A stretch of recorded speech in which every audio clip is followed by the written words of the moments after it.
ಎಲ್ಲರಿಗೂ ನಮಸ್ಕಾರ. ಎಲ್ಲರೂ ಹೇಗಿದ್ದೀರಾ? ಎಲ್ಲರೂ ಸಖತ್ತಾಗಿದ್ದೀರಾ ಅಂತ ನಾನು ಅನ್ಕೋತೀನಿ. ನಾನು ಮನೆಯಲ್ಲಿ ಯಾರಾದರೂ ಇರಲಿಲ್ಲ ಅಂದರೆ ಒಂದು ಮನೆಯಲ್ಲಿ ಅದು ಎಷ್ಟು ಗಲೀಜಾಗಿರುತ್ತೆ ಅನ್ನೋದು ಎಲ್ಲರಿಗೂ ಗೊತ್ತೇ ಇರುತ್ತೆ. ಹಾಗೆ ನಾನು ಇಲ್ಲಿ ಒಂದು ದಿನ ಇದ್ದರೆ ಅಲ್ಲಿ ಮಧುಗಿರಿಯಲ್ಲಿ 2 ದಿನ 3 ದಿನ ಇರ್ತೀನಿ. ಹಾಗಾಗಿ ಮನೇನ ನಾನು ಇಲ್ಲಿಗೆ ಯಾವತ್ತೇ ಬಂದ್ರೂ ಅಷ್ಟೇ ಹಿಂಗೆ ಡೀಪ್ ಕ್ಲೀನ್ ಮಾಡಿಕೊಂಡು, ಅಂದರೆ ಡೀಪ್ ಅಂದರೆ ಫುಲ್ಲಲ್ಲ, ಒಂದು ಹಂತಕ್ಕೆ ಎಲ್ಲದನ್ನು ಬಾಕ್ಸ್ ಎಲ್ಲ ಕ್ಲೀನ್ ಮಾಡಿಕೊಂಡು, ಸ್ಟವ್ ಕ್ಲೀನ್ ಮಾಡಿಕೊಂಡು, ಎಲ್ಲದು ಶೆಲ್ಫು ನೆಲ ಎಲ್ಲ ಒರೆಸಿ ಕ್ಲೀನ್ ಮಾಡಿ ಆಮೇಲೆ ಕಿಚನ್ಗೆ ಅಡುಗೆ ಮಾಡೋದಕ್ಕೆ ಅಂತ ನಾನು ಹೋಗ್ತೀನಿ. ಅಲ್ಲಿಂದ ನಾನು ಬರ್ತಾನೆ ತರಕಾರಿ ಕೂಡ ತೊಗೊಂಬಂದಿದ್ದೆ. ಯಾಕೆಂದರೆ ತರಕಾರಿ ಕೂಡ ಇರಲಿಲ್ಲ. ಹೀರೆಕಾಯಿ, ಟೊಮೊಟೊ, ಕ್ಯಾರೆಟು, ಬದನೆಕಾಯಿ, ಹಸಿಮೆಣ್ಸಿನ್ಕಾಯಿ ಎಲ್ಲ ತೊಗೊಬಂದಿದ್ದೆ. ಈ ಕಡೆಗೆ ನಾನು ಕರ್ಟನ್ ತೋರಿಸ್ತಾ ಇದ್ದೀನಲ್ಲ, ನನ್ನ ಬ್ಯಾಕ್ ಸೈಡ್ ನೋಡ್ತಾ ಇರ್ಬೋದು. ಬ್ಯಾಕ್ಗ್ರೌಂಡಲ್ಲಿ ತುಂಬಾ ಬೆಳಕು ಬರ್ತಿದೆ. ಆ ಬೆಳಕನ್ನ ಅವಾಯ್ಡ್ ಮಾಡಿ ನನ್ನ ವೀಡಿಯೋಗೆಲ್ಲ ತುಂಬ ಬೆಳಕು ಡಿಸ್ಟರ್ಬ್ ಮಾಡ್ತಾಯಿತ್ತು. ಹಾಗಾಗಿ ಅದನ್ನು ಅವಾಯ್ಡ್ ಮಾಡೋದಕ್ಕೆ ಅಂತ ಹೇಳ್ಬಿಟ್ಟು ನಾನು ಇದನ್ನು ಸ್ಕ್ರೀನ್ ಬಟ್ಟೆ ತರಿಸಿದ್ದೆ. ಇದು ಬಂದು 9 ಫೀಟ್ ಇದೆ. 9 ಫೀಟು, ಯಾಕೆಂದರೆ ತುಂಬ ಹೈಟ್ ಇರೋದ್ರಿಂದ ಅದು ಫುಲ್ ಲಾಂಗ್ ಇರಲಿ ಅಂಥೇಳಿ ನಾನು 9 ಫೀಟ್ನ ಬುಕ್ ಮಾಡಿದ್ದೆ. ಅದು ಡಬಲ್ ಬಂದಿದೆ ಆಯಿತಾ. ಇದಕ್ಕೆ ಪ್ರೈಸ್ ಬಂದು 300 ಏನೋ ಕೊಟ್ಟಿದ್ದೀನಿ. ತುಂಬಾ ಚೆನ್ನಾಗಿದೆ ಬಟ್ಟೆ, ಮಾತ್ರ ಸಖತ್ತಿದೆ ಕರ್ಟನ್ನು. ಬೇಕು ಅಂದರೆ ಡಿಸ್ಕ್ರಿಪ್ಷನಲ್ಲಿ ಲಿಂಕ್ ಕೊಟ್ಟಿರ್ತೀನಿ, ಚೆಕ್ ಮಾಡಿ ತೊಗೊಳ್ಳಿ. ತುಂಬ ಚೆನ್ನಾಗಿದೆ. ಈ ಕಡೆ ಬಾಕ್ಸ್ಗಳ ಮೇಲೆಲ್ಲನೂ ಅಷ್ಟೇ ನಮ್ಮ ಮನೆ ಪಕ್ಕದಲ್ಲಿ ರೋಡನ್ನ ಕ್ಲೀನ್ ಮಾಡ್ತಾ ಇರೋದ್ರಿಂದ ನಾನು ಎಷ್ಟೇ ಕ್ಲೀನ್ ಮಾಡಿ ಎತ್ತಿಟ್ರೂ ಧೂಳು ಬಂದು ತುಂಬ್ಕೊತಾನೆ ಇರುತ್ತೆ. ಅದರೊಳಗೆ ನಾನು ಶೆಲ್ಫ್ ಎಲ್ಲ ಕ್ಲೀನ್ ಮಾಡಿ, ಅಂದರೆ ಸ್ಟವ್ ಅಡಲೆಲ್ಲ ನೀರು ಹಾಕಿ ತೊಳಿತೀನಲ್ವ, ಆವಾಗ ಅದ್ರ ಕೆಳಗಡೆ ಕೂಡ ಹೋಗ್ತಾಯಿತ್ತು. ನಾನು ಅದನ್ನು ತಗ್ಲಾಕೋ ಥರ ಮಾಡಿಲ್ಲ, ಯಾಕೆಂದರೆ ಸ್ಕ್ರೂ ಎಲ್ಲ ಜಾಯಿಂಟ್ ಮಾಡಿರೋದ್ರಿಂದ ಕಿತ್ಕೊಂಡು ಹೋಗ್ಬಿಡುತ್ತೆ ಬಾಕ್ಸ್ ಎಲ್ಲ ಇಟ್ಟಾಗ ಅಂತೇಳಿ ಭಯ ಅಷ್ಟೇ. ಬಟ್ ಅದು ಕಿತ್ತೋಗಲ್ಲ ಆಯಿತಾ. ನನಗೆ ಭಯ ಆಗುತ್ತೆ ಅಷ್ಟೇ ಕಿತ್ತೋಗುತ್ತೆ ಅಂತ. ಎಲ್ಲದನ್ನು ಒರೆಸ್ಕೊಂಡ್ಬಿಟ್ಟು ಅದೇ ಜಾಗಕ್ಕೆ ಮತ್ತೆ ಜೋಡಿಸ್ಕೊಂಡೆ. ಯಾಕೆಂದರೆ ನಾನು ಹಿಂದಿನ ವೀಡಿಯೋದಲ್ಲಿ ಹೇಳಿರೋ ಹಾಗೆ ಇದಕ್ಕೆ ಪೇಂಟಿಂಗ್ ಮಾಡೋದು ಇದೆ ಬಾಕಿ. ಅದಕ್ಕೆ ಇವಾಗಲೇ ಸದ್ಯಕ್ಕೆ ಇಟ್ಕೊಂಡಾಗ ಎಲ್ಲ ಡೀಪ್ ಕ್ಲೀನ್ ಮಾಡಿ ಒಂದು ಸಲ ಹಂಗೆ ಎಲ್ಲ ಜೋಡಿಸ್ಕೊಂಡಂಗೂ ಆಗುತ್ತೆ, ಕ್ಲೀನ್ ಮಾಡ್ದಂಗೂ ಆಗುತ್ತೆ, ಪೇಂಟ್ ಹೊಡೆದಂಗೂ ಆಗುತ್ತೆ ಅಂತ ಹೇಳ್ಬಿಟ್ಟು ಎಲ್ಲದನ್ನು ಸದ್ಯಕ್ಕೆ ಹಂಗೆ ಪೆಂಡಿಂಗ್ ಇಟ್ಬಿಟ್ಟು ಮಿಕ್ಕಿರೋದು ಏನೇನೋ ಇದೆ ಅದನ್ನೆಲ್ಲದನ್ನು ಬಾಕ್ಸು, ಸ್ಟವ್ವು, ಶೆಲ್ಫು, ಬಾಕ್ಸ್ಗಳು ಮತ್ತು ತೆಟ್ಟೆ ಸ್ಟ್ಯಾಂಡ್ ಎಲ್ಲದನ್ನು ಒಂದು ಸಲ ವಾಶ್ ಮಾಡಿಕೊಂಡ್ರೆ ಬೆಟರು. ಯಾಕೆಂದರೆ ಅಷ್ಟು ಧೂಳು ಬಂದು ಕೂತಿರುತ್ತೆ. ಹೀಗೆ ಮನೆಯೆಲ್ಲನೂ ಒರೆಸ್ಕೋಬೇಕಿತ್ತು. ಅದನ್ನೆಲ್ಲ ನೀರೆಲ್ಲ ನೆಲಕ್ಕೆ ಹಾಕ್ಬಿಟ್ಟು ಹಂಗೆ ಬಿಟ್ಟಿದ್ದೀನಿ. ಯಾಕೆಂದರೆ ಸಬೀನಾ ಅಂತೀನಿ, ಸೋಪಿನ ಪುಡಿ ಇರುತ್ತಲ್ಲ, ಸರ್ಫ್ ಎಕ್ಸೆಲ್, ಅದನ್ನು ಕೂಡ ಹಾಕ್ಬಿಟ್ಟು ನಾನು ಪರ್ಕೆಲ್ಲಿ ಒಂದು ಸಲ ಹಿಂಗೆ ಅಂದ್ಬಿಟ್ಟು ಆಮೇಲೆ ಒರೆಸ್ಕೊಂಡ್ಬಿಡೋದು. ಯಾಕೆಂದರೆ ಡೀಪ್ ಕ್ಲೀನ್ ಆಗಿಬಿಡುತ್ತೆ, ಎಲ್ಲ ಪಳಪಳ ಅಂತ ಹೊಳಿತಾ ಇರುತ್ತೆ ಮನೆ. ಇಲ್ಲ ಅಂದರೆ ಒಂಥರ ಅನಿಸ್ತದೆ, ನನಗೆ ಅಷ್ಟು ಕ್ಲೀನ್ ಅನಿಸಲ್ಲ. ಸೋಪಿನ ಪುಡಿ ಹಾಕಿ ತೊಳೆದ್ರೇ ನನಗೆ ಕ್ಲೀನ್ ಅನಿಸೋದು. ನಾನು ಮಧುಗಿರಿ ಮನೆಯಲ್ಲೂ ಅಷ್ಟೇ ಜಾಸ್ತಿ ಯೂಸ್ ಮಾಡೋದು ಸೋಪಿನ ಪುಡಿನ ಹಾಕ್ಕೊಳ್ಳೋದು ಇಷ್ಟ ಆಗುತ್ತೆ. ಅಲ್ಲಿ ಸೋಪಿನ ಪುಡಿ ಇಲ್ಲದೆ ಇರೋ ಕಾರಣ ಲಿಕ್ವಿಡ್ನ ಯೂಸ್ ಮಾಡ್ತೀನಿ. ಇಲ್ಲೂ ಕೂಡ ಇದೆ ಲಿಕ್ವಿಡು, ಬಟ್ ನನಗೆ ಅಷ್ಟೇ ಹಾಕೋ ಅದ್ರದ್ದು ಇಷ್ಟ ಆಗಲ್ಲ. ಸೋಪಿನ ಪುಡಿ ಇಲ್ಲಾದರೆ ತುಂಬ ಚೆನ್ನಾಗಿ ಹೋಗುತ್ತೆ ಸರ್ಫ್ ಎಕ್ಸಲ್ಲಿ. ಇವೆರಡು ಬಾಕ್ಸ್ಗಳ್ನ ಬಂದುಬಿಟ್ಟು ನಾನು ಮುಸ್ಲಿಮ್ಸ್ದು ಹಬ್ಬ ಬರುತ್ತಲ್ಲ, ಆ ಟೈಮಲ್ಲಿ ನಮ್ಮ ಮಧುಗಿರಿಲಿ ನಡೆಯುತ್ತೆ, ಆ ಟೈಮಲ್ಲಿ ತೊಗೊಂಡಿದ್ದು. 250 ರುಪೀಸ್ಗೆ ಅವೆರಡು ಬಂದಿತ್ತು ಫ್ರೆಂಡ್ಸ್. ಮುಕ್ಕಾಲು ಕೆಜಿ ಹಿಡಿಯುತ್ತೆ ಆಯಿತಾ. ಉಪ್ಪು ಮತ್ತು ಹುಣಸೆ ಹಣ್ಣು ಇಟ್ಕೊಂಡಿದ್ದೀನಿ ನಾನು. ಒಂದು ಉಪ್ಪಿನಕಾಯಿ ಹಾಕಬೇಕು ಅಂತ ನೋಡಿದೆ, ಉಪ್ಪಿನಕಾಯಿ ಹಾಕೋಕ್ಕೆ ಮಾವಿನಕಾಯಿನೇ ಸಿಗಲಿಲ್ಲ ಈ ಸಲ. ಹಣ್ಣುಗಳು ಸಿಕ್ಕಿದೆ, ಬಟ್ ಕಾಯಿ ಸಿಗಲೇ ಇಲ್ಲ ನನಗೆ. ಮತ್ತು ಚಿಕ್ಕವೆರಡು ಬಾಟ್ಲು ಇದೆ ನೋಡಿ. ಒಂದಕ್ಕೆ ನಾನು ಕಾಯಿನ ತುಂಬಿಕೊಂಡಿದ್ದೀನಿ, ಇನ್ನೊಂದಕ್ಕೆ ಉಪ್ಪನ್ನ ತುಂಬಿಕೊಂಡಿದ್ದೀನಿ. ಕಾಯಿನ ತುಂಬಿಕ್ಕಿ ಒಂದು ಕಡೆ ಅದನ್ನು ಕೂಡ ಎಲ್ಲ ಒರೆಸಿ ಎತ್ತಿಟ್ಕೊಂಡು ಕುಟಾಣಿ ಎಲ್ಲನೂ. ಈ ಕಪ್ಗಳನ್ನೂ ಅಷ್ಟೇ ಅದೇ ಜಾತ್ರೆಯಲ್ಲೇ ತೊಗೊಂಡಿದ್ದು, ಮುಸ್ಲಿಮ್ಸ್ ಜಾತ್ರೆಯಲ್ಲಿ 2 ತೊಗೊಂಡಿದ್ದೆ. ಅದು ಒಂದೇ ಥರದ್ದು, ಯಾಕಂದರೆ ನಂಗೊಂದು ನಂಗೆ ಹಸ್ಬೆಂಡ್ಗೊಂದು ಅಂತೇಳಿ. ಒಂದನ್ನು ನಾನೇ ಬ್ರೇಕ್ ಮಾಡಿದೆ. ತೊಳಿಬೇಕಾದ್ರೆ ಏನೋ ಯೋಚನೆ ಮಾಡ್ತಾ ತೊಳಿತಾ ಹಂಗೆ ಡಮ್ ಅನ್ನಿಸ್ಬಿಟ್ಟಿದ್ದೀನಿ. ಅದಕ್ಕೋಸ್ಕರ ಅದನ್ನು ಬಿಸಾಕಬೇಕು. ಮನೇಲಿ ಆ ಥರ ಹೊಡೆದಿರೋದು ಮಿರರೇ ಆಗಲಿ ಯಾವುದನ್ನು ಯೂಸ್ ಮಾಡಬಾರ್ದು ಫ್ರೆಂಡ್ಸ್, ಯಾಕೆಂದರೆ ಕೆಟ್ಟದ್ದು ಅದೆಲ್ಲ. ನಾನು ಅದನ್ನು ಅಂಟು ಹಾಕ್ಕೊಳ್ಳೋಣ ಅಂತೇಳ್ಬಿಟ್ಟು ಹಂಗೆ ಇಟ್ಟಿದ್ದೀನಿ, ಬಟ್ ಅಂಟು ಹಾಕಲ್ಲ, ಅದನ್ನು ಆಚೆಗೆ ಹಾಕ್ತೀನಿ. ಯಾಕೆಂದರೆ ಪೇಂಟಿಂಗ್ ಮಾಡುವಾಗ ಎಲ್ಲದನ್ನು ಯಾವ್ದು ಬೇಕು ಯಾವ್ದು ಬೇಡ ಅಂತ ಆಚೆಗೆ ಹಾಕ್ತೀನಲ್ಲ, ಆವಾಗ ಹಾಕ್ತೀನಿ. ಈ ಕಡೆಗೆ ಮನೆಯೆಲ್ಲನೂ ಒರೆಸ್ಬಿಟ್ಟು ಒಂದೇ ಸಲ ಪಾತ್ರೆ ಎಲ್ಲ ತೊಳಿಬೇಕು, ಬಟ್ಟೆ ಒಗಿಬೇಕು, ಎಲ್ಲದು ಇದೆ. ಬಟ್ಟೆನೇ ಒಗಿಲಿಲ್ಲ ಆ್ಯಕ್ಚುಲಿ, ಇನ್ನೊಂದು ದಿನ ಒಗ್ಕೊಳ್ಳೋಣ ಅಂತ. ಈ ಕಡೆ ಅರಿಶಿನ ಕುಂಕುಮ ಇಡ್ತಾಯಿದ್ದೀನಿ ಬಾಗಿಲಿಗೆ. ಇದು ಸ್ವಲ್ಪ ಹಸಿ ಮಾಡ್ಕೋಬೇಕಿತ್ತು, ಯಾಕೆಂದರೆ ನಾನೆಲ್ಲ ಫುಲ್ ಒರೆಸ್ಕೊಂಬರೋದ್ರಲ್ಲಿ ಬಾಗಿಲೆಲ್ಲ ಒಣಗೋಗಿತ್ತು. ಅದರಲ್ಲೇ ಅರಿಶಿನ ಕುಂಕುಮ ಇಟ್ಟೆ. ಹಸಿದ್ರಲ್ಲಿ ಇಟ್ಟರೆ ಇನ್ನೂ ತುಂಬ ಚೆನ್ನಾಗಿರುತ್ತೆ, ನಾಳೆವರೆಗೂ ಹಂಗೆ ಇರುತ್ತೆ, ಒಂಚೂರು ಅಳಿಸೋಗಿರಲ್ಲ. ಆದ್ರೂ ಸ್ವಲ್ಪ ಕೂತ್ಕೊಳ್ತು ಅರಿಶಿನ ಕುಂಕುಮ. ಯಾಕೆಂದರೆ ಪೇಂಟ್ ಹೊಡೆದಿದ ತಕ್ಷಣವೇ ಅರಿಶಿನ ಕುಂಕುಮ ಇಟ್ಕೊಂಡ್ರೆ ಈ ಥರ ಒಣಗಿದ ಮೇಲೂ ಇಟ್ಟರೆ ಹಂಗೆ ಇರುತ್ತೆ ಫ್ರೆಂಡ್ಸ್. ಜೊತೆಗೆ ನಮ್ಮದೇ ದಾಸವಾಳ ಗಿಡದಲ್ಲಿ ಮೊಗ್ಗು ಹೂವು ಎಲ್ಲ ಇತ್ತು, ಅದನ್ನು ಕೂಡ ನಾನು ಕಿತ್ಕೊಬಂದು ಹೂವು ಮುಡಿಸಿ ಈ ಪಾತ್ರೆ ಎಲ್ಲನ ತೊಳೆದು ಇದು ಮಾಡಬೇಕು. ಅದೇ ಗ್ಯಾಪಲ್ಲೇ ನಾನು ಮುಖ ಕೂಡ ವಾಶ್ ಮಾಡ್ಕೊಂಬಂದೆ, ಯಾಕೆಂದರೆ ಅಷ್ಟು ಧಗೆ ಇದೆ, ಬಿಸಿಲು ಒಂಚೂರು ಕಡಿಮೆ ಆಗಿಲ್ಲ. ಅಲ್ಲಿಂದ ನಾನು ಬಟ್ಟೆಗಳನ್ನ ವಾಷಿಂಗ್ ಮಿಷಿನ್ಗೆ ಹಾಕಿ ತೊಗೊಬಂದಿದ್ದೆ. ಅತ್ತೆ ಹಾಕಿದ್ರು, ಅವನ್ನ ಒಣಗಾಕಬೇಕಿತ್ತು. ಒಂದು ಸೈಡ್ಗೆ ಎತ್ತಿಟ್ಕೊಂಡು ಒಣಗಾಕೋಕ್ಕೆ ಹಾಲನ್ನು ಕೂಡ ತೊಗೊಬಂದಿದ್ದೆ ಅಲ್ವಾ. ಹಾಲನ್ನೆಲ್ಲನೂ ಕಾಯೋದಕ್ಕೆ ಅದೇ ಪಾತ್ರೆನೇ ಇಟ್ಕೊಂಡು ಹಾಲನ್ನ ಕಾಯೋದಕ್ಕೆ ಇಟ್ಟಿದ್ದೀನಿ. ಎಲ್ಲ ಕೆಲಸನೂ ಅದೇ ಗ್ಯಾಪಲ್ಲೇ, ಸಿಗ್ತಾ ಇದ್ದಿದ್ದ ಗ್ಯಾಪಲ್ಲೇ ನಾನು ಮಾಡ್ಕೊಬಿಡ್ತೀನಿ. ಯಾಕೆಂದರೆ ಅದಕ್ಕೆ ಅಂತಲೇ ಸಪ್ರೇಟ್ ಟೈಮ್ನ ಇಟ್ಕೊಳ್ಳೋದೇ ಇಲ್ಲ. ಕೆಲವೊಂದಷ್ಟು ತರಕಾರಿಗಳು, ಬಟ್ಟೆಗಳು ಒಗೆಯೋದು, ಒಗ್ದಿಲ್ದೇ ಇರೋದು ಆ ಥರದ್ದೆಲ್ಲ ತಗೊಬಂದಿದ್ದೆ.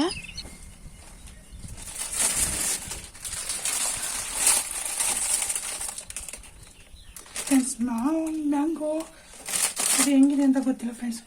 ಸ್ವಲ್ಪ ಹುಳಿ ಹುಳಿ ಇತ್ತು ನೆನ್ನೆ ತಿಂದಾಗ. ಇವತ್ತು ಹೆಂಗಿದೆ ಅಂತ ಹೇಳ್ಬಿಟ್ಟು ನೋಡೋಣ.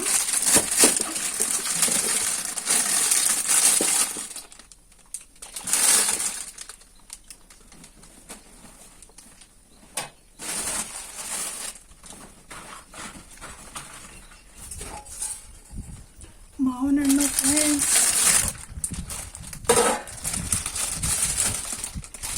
ನನ್ನ ಮದುವೆ ಆದಮೇಲೆ ಫಸ್ಟ್ ಟೈಮ್ ಇಷ್ಟು ಮಾವಿನ ಹಣ್ಣು ನನ್ನ ಕೈಯಲ್ಲಿರೋದು ಫ್ರೆಂಡ್ಸ್. 13 ಇಯರ್ಸ್ ಆದಮೇಲೆ ಇಷ್ಟು ಮಾವಿನ ಹಣ್ಣು ನನ್ನ ಕೈಯಲ್ಲಿರೋದು.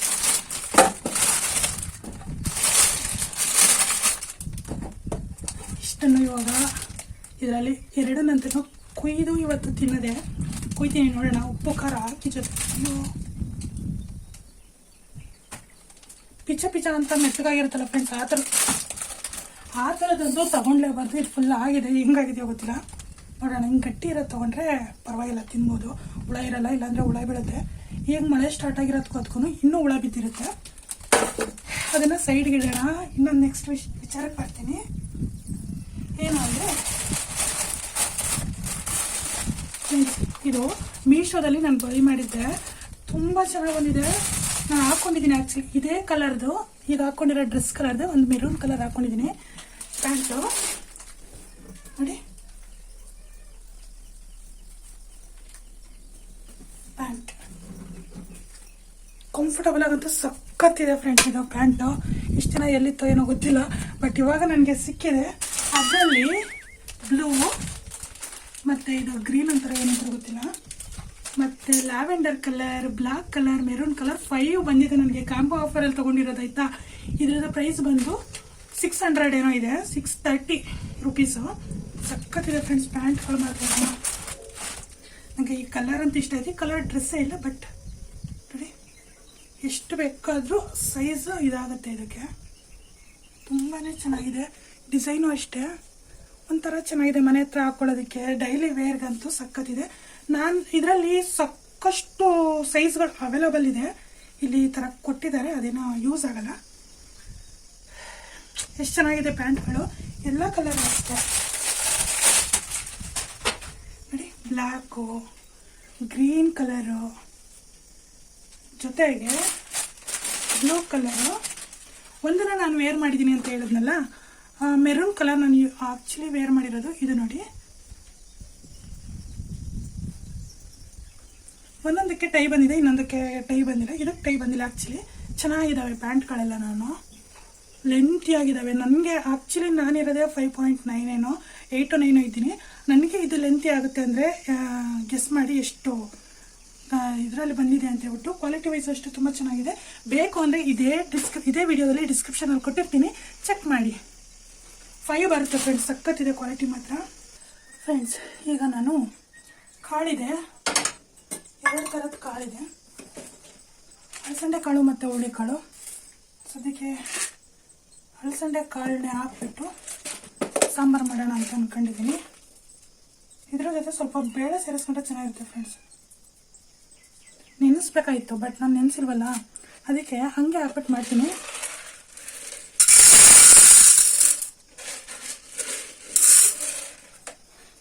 ಒಂದು 4-5 ವಿಷಲ್ ಹೊಡೆಸ್ಕೊಂಡ್ರೆ ಸಾಕಾಗುತ್ತೆ, ಯಾಕಂದರೆ ಚೆನ್ನಾಗಿ ಬೆಂದೋಗುತ್ತೆ. ಇಲ್ಲ ಅಂದರೆ ಬೇಯಲ್ಲ ಅದು. ಇದರ ಜೊತೆಗೆ 1-2 ಬೇಳೆಕಾಳು ಹಾಕೋತೀನಿ. ತೊಗರಿಬೇಳೆ ಹಾಕಿದ್ರೆ ಚೆನ್ನಾಗಿರುತ್ತೆ. ತೊಗರಿಬೇಳೆನ ಹಾಕೋಣ. ಇದು ಅಲಸಂದೆ ಬೇಳೆ, ತೊಗರಿಬೇಳೆ ಹಾಕಿದ್ರೆ ಚೆನ್ನಾಗಿರುತ್ತೆ. ಅಲಸಂದೆ ಕಾಳು, ಅಲಸಂದೆ ಬೇಳೆ 2 ಒಂದೇ ಆಗುತ್ತೆ. ಅದಕ್ಕೆ ತೊಗರಿಬೇಳೆ ಹಾಕಿ ನೋಡೋಣ. ಇದು ಆ್ಯಕ್ಚುಲಿ ಊರಿಂದ ಕುತ್ಕಳಿಸಿರೋದು ಫ್ರೆಂಡ್ಸ್ ನಮ್ಮಮ್ಮ. ಇದು ಜಾಸ್ತಿ ಹೊತ್ತು ಬೇಯಿಸ್ಬೇಕು, ಮನೆ ಕಾಳಲ್ವಾ, ಅದಕ್ಕೆ ಯಾವತ್ತೂ ಯೂಸ್ ಮಾಡಿಲ್ಲ, ಇವತ್ತೇ ಫಸ್ಟ್ ಟೈಮ್ ಹಾಕ್ತಾಯಿದ್ದೀನಿ. ನೋಡೋಣ. ಅಲಸಂದೆ ಕಾಳು, ಕೊಬ್ಬರಿ, ಬೇಳೆ ಎರಡನ್ನು ಹಾಕಿ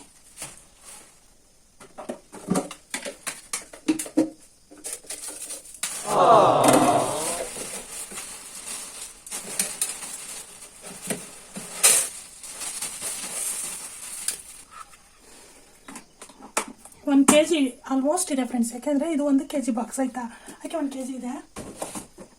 ಈಗ ಇದನ್ನು ಒಂದು 2-3 ಸಲ ತೊಳೆದ್ಬಿಟ್ಟು ಕಾಳನ್ನ ಬೇಯಿಸ್ಬೇಕು. ಇದ್ರ ಜೊತೆಗೆ ನಾನು ಒಂದು ಟೊಮೊಟೊ ಹಾಕೊಳ್ಳೋಣ.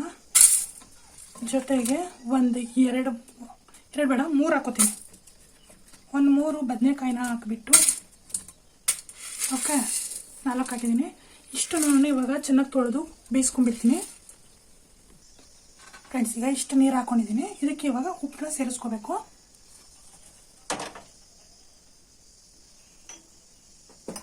ಸದ್ಯಕ್ಕೆ ಉಪ್ಪನ್ನ ನಾನು ಪುಡಿ ಉಪ್ಪನ್ನೇ ಸೇರಿಸ್ತಿದ್ದೀನಿ. ಕಲ್ಲುಪ್ಪು ಇದೆ ಆಯಿತಾ, ಆದರೆ ಬಾಕ್ಸಿಗೆ ಹಾಕ್ಕೊಂಡಿಲ್ಲ. ಉಪ್ಪು ನೋಡ್ಕೊಂಡು ಹಾಕಿ. ಒಂದು 4ರಿಂದ 5 ವಿಷಲ್ ಹೊಡೆಸ್ಕೊಂಡ್ರೆ ಸಾಕು ಫ್ರೆಂಡ್ಸ್. ಯಾಕೆಂದರೆ ಇದು ನೀಟಾಗಿ ಬೆಂದರೆ ಸಾಂಬಾರು ಚೆನ್ನಾಗಿರುತ್ತೆ, ಇಲ್ಲಾಂದರೆ ಚೆನ್ನಾಗಿರಲ್ಲ. ಅದಕ್ಕೆ ಒಂದು 4 ವಿಷಲ್ ಹೊಡೆಸ್ಕೊತೀನಿ. ವೆದರ್ ಹಿಂಗಿದೆ, ಮಳೆ ಬಂದು ಕೂಲಾಗಿದೆ ಅಂದಿದ್ರೆ ಕೊತ್ತಂಬರಿ ಸೊಪ್ಪನ್ನ ತೊಗೊಬರ್ಬೋದಿತ್ತು. ಬಟ್ ನಾನು ಕೊತ್ತಂಬರಿ ಸೊಪ್ಪನ್ನ ತರಲಿಲ್ಲ, ತರಕಾರಿ ಎಲ್ಲ ತೊಗೊಬಂದಿದ್ದೀನಿ ಆಯಿತಾ. ಕೊತ್ತಂಬರಿ ಸೊಪ್ಪು ತರಲಿಲ್ಲ, ಯಾಕೆಂದರೆ ಬಾಡೋಗ್ಬಿಡುತ್ತೆ ಫ್ರೆಂಡ್ಸ್, ನಮ್ಮ ಮನೇಲಿರಲ್ಲ. ಅದಕ್ಕೆ ತೊಗೊಬಂದಿಲ್ಲ. ತಂದಿದ್ರೆ ಮಾವಿನಕಾಯಿ ಚಿತ್ರಾನ್ನ ಮಾಡ್ಬೋದಿತ್ತು. ಎಲ್ಲದಕ್ಕೂ ಯೂಸ್ ಆಗ್ತೈತೆ ಕೊತ್ತಂಬರಿ. ಬಟ್ ಇವಾಗ ಮೇಯ್ನಾಗಿ ಯೂಸ್ ಆಗ್ತಿತ್ತು, ಯಾಕೆಂದರೆ ಸೊಪ್ಪು ನೀರು ಮಾಡ್ತಿದ್ದೀನಲ್ಲ, ಸಕ್ಕತ್ತಾಗಿರ್ತಿತ್ತು ಫ್ರೆಂಡ್ಸ್. ಕೊತ್ತಂಬರಿ ಹಾಕಿದ್ರೆ ನಾನು ತೊಗೊಬರಲಿಲ್ಲ, ಬಾಡೋಗ್ಬಿಡುತ್ತೆ. ಬಿಸಿಲು ಹೆವಿ ಇದೆಯಲ್ಲ ನಮ್ಮ ಕಡೆ, ಅದಕ್ಕೆ ತಂದಿರಲಿಲ್ಲ ಆಯಿತಾ. ಓಕೆ, ಇದನ್ನು ಇವಾಗ ಹಚ್ಚಿಬಿಟ್ಟು ಉಪ್ಪಿನಕಾಯಿ ಹಾಕೋಣ ಫ್ರೆಂಡ್ಸ್. ಮಾವಿನಕಾಯಿ ಚಿತ್ರಾನ್ನ ಮಾಡೋಣ, ಉಪ್ಪಿನಕಾಯಿ ಮಾಡೋಣ ಅಂತ ಯೋಚನೆ ಮಾಡ್ತಿದ್ದೀನಿ. ಬೇಡ, ನಾಳೆ ಬೆಳಗ್ಗೆ ಮಾವಿನಕಾಯಿ ಚಿತ್ರಾನ್ನನೇ ಮಾಡ್ತೀನಿ. ಯಾಕೆಂದರೆ ಕ್ಯಾರೆಟ್ ಎಲ್ಲ ಇದೆ ಫ್ರೆಂಡ್ಸ್. ಕ್ಯಾರೆಟ್ ಎಲ್ಲ ತಂದಿದ್ದೀನಲ್ಲ, ಈ ಮಾವಿನಕಾಯಿ ಹುಳಿ ಇರಲ್ಲ ಆಯಿತಾ, ಹಂಗೆ ತಿನ್ಬೋದು, ಕಚ್ಚಿ ಅಂತ ತಿನ್ಕೋಬೋದು. ಬಟ್ ಇದನ್ನು ಹಾಕಿ ಕ್ಯಾರೆಟ್ ಹಾಕಿ ಎಲ್ಲ ನಾಳೆ ಡಿಫ್ರೆಂಟಾಗಿ ಸಕ್ಕ ಟೇಸ್ಟಿಯಾಗಿರೋ ಚಿತ್ರಾನ್ನ ಮಾಡ್ತೀನಿ, ಮಾವಿನಕಾಯಿ ಚಿತ್ರಾನ್ನ. ಈಗ ಸಪ್ಪೀರು ಅನ್ನ ಮಾಡ್ತೀನಿ. ಮುದ್ದೆ ಮಾಡೋದಕ್ಕೆ ಹಸಿಟ್ಟಿಲ್ಲ ಆಯಿತಾ, ಅದಕ್ಕೆ ರೈಸ್ ಮಾಡೋದು. ಇದೀಗ ಒಂದು 5 ವಿಷಲ್ ಕೂಗಿದ್ಮೇಲೆ ಮತ್ತೆ ಸಿಗೋಣ.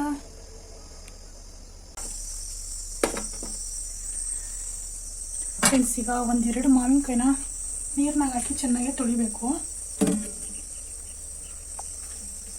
ನೀಟಾಗಿ ತೊಳೆದು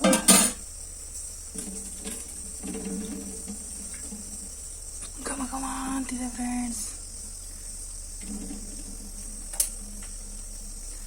ಇದಕ್ಕೆ ಉಪ್ಪು ಖಾರ ಹಾಕಿಬಿಟ್ಟು ತಿಂದ್ರಂತೂ ಇನ್ನೂ ಸಕ್ಕತ್ತಿರುತ್ತೆ. ಬಟ್ ಇದನ್ನು ಕುಯ್ಬೇಕಾದ್ರೆ ನೋಡಿಕೊಂಡು ಕುಯ್ಬೇಕು.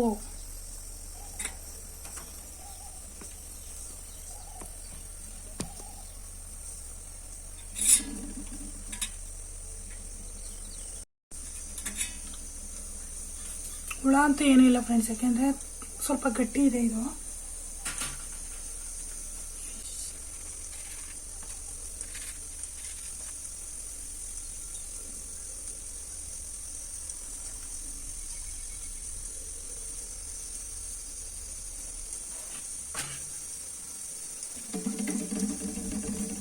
ಇದಕ್ಕೆ ಉಪ್ಪು ಖಾರ ಹಾಕ್ಬಿಟ್ಟು ತಿಂದರೆ ಇನ್ನೂ ಸಖತ್ತಾಗಿರುತ್ತೆ. ಕುಯ್ಯೋಣ.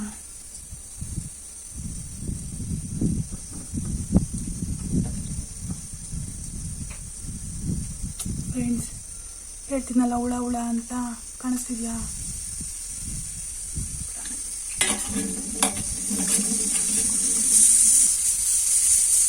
ಹಾಕಿದಂದೆ.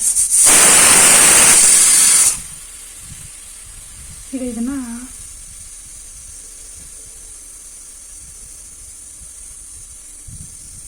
ಇದರಲ್ಲಿ ಕುಯ್ದು